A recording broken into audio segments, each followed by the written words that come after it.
In light of the devastating and inexcusable atrocities committed in Paris on Friday, many Americans have prayed for Paris by condemning the entire Islamic faith, which has over 1 billion adherents. Some have even called for the total annihilation of all subscribers to Islam. And while this seems like a pretty impassioned demand, the real question is it fair? Let's take a look at examples of Islamic extremism to find out. Islamic extremists are responsible for more violence and terror attacks in the United States than any other group. Last year, an Islamic extremist in the Central African Republic beheaded a Christian out in the open streets. One group of Islamic extremists was responsible for the starvation of over 500,000 children in Iraq over political conflict. When one of the superior leaders was questioned on the morality of this move, they answered that it was worth it. One of the world's biggest exporters of Islamic extremism also has a high rate of domestic violence and rape. That same society also has heightened rates of other kinds of violence, and its citizens have been known to encourage rulers to brutalize non-violent individuals for violating minor infractions. An ally of that group has been condemned for oppressing women, has killed hundreds of children this year alone, sentenced a pro-democracy blogger to 1,000 lashes, and regularly sentences people to beheading and crucifixion.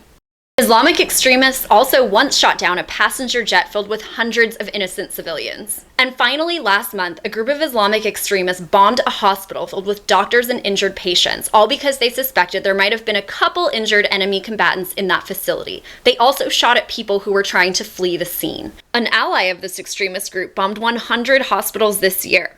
That ally is implicated in the rise of the Islamic State. Members are also implicated in financing 9/11. Now, this all sounds pretty damning of the Islamic faith, but in actuality, of all ideological groups in the United States, right-wing extremists are responsible for the most deaths, more so than Islamic extremists. It was a Christian extremist who beheaded a Muslim in the Central African Republic last year. It was the American government that starved 500,000 children to death in Iraq with sanctions. And when Madeleine Albright was questioned on the morality of this action, she said, "The price is worth it." It is the United States that has disturbingly high rates of rape and domestic abuse, with very little recourse for victims. It is the United States that has heightened rates of other violence, including mass shootings and murder. And many American citizens encourage their extremist rulers to brutalize people for nonviolent crimes. It is the Kingdom of Saudi Arabia, a U.S. ally that, like many other Islamic nations, has been condemned for oppressing women. Saudi airstrikes have killed 500 children this year alone. The Kingdom of Saudi Arabia sentenced a pro-democracy blogger to 1,000 lashes for speaking out in favor of freedom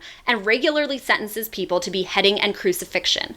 The United States refuses to disassociate. It was the American government that shot down a passenger jet filled with hundreds of Iranian civilians. And last month, the American military bombed a hospital filled with injured patients and doctors, shooting at those who tried to flee.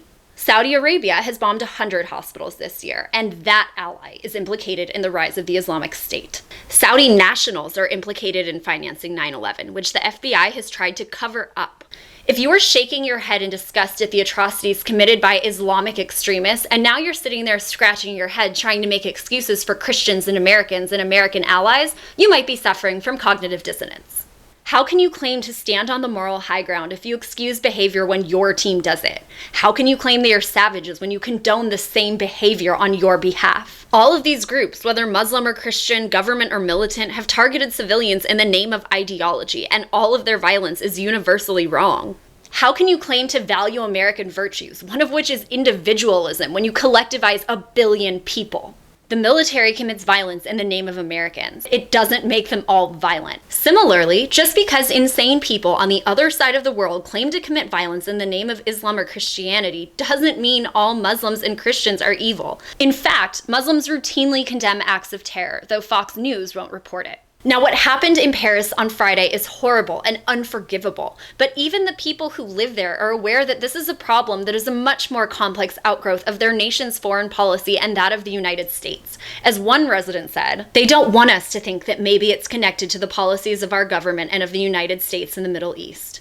Now, you can go ahead and spew your hate in my direction and call me un-American and call me a traitor and tell me to go get raped in Afghanistan and gassed in Palestine. You can spew all the hate at me you want, but I'll be sending you peace and love and hope that you find some relief from the hate you harbor in your heart. And in the meantime, I dare you to fact check everything I put in this video.